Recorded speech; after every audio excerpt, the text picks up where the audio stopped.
pattern here is to cross multiply.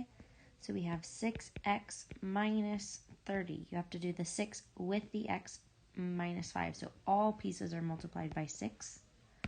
And then we also need to multiply this side. 1 times those is just going to be what's on the top. Then we can move our variables over.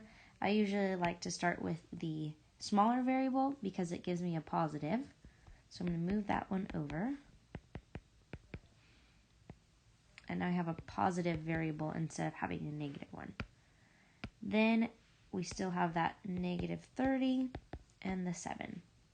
These ones make a giant 0, so we don't have to write those down. Then I'm going to move my number pieces to the other side, so that way I have my variable and my number pieces on opposite sides. These create a big 0, so I'm left with 8x on the left side and 37 on the right.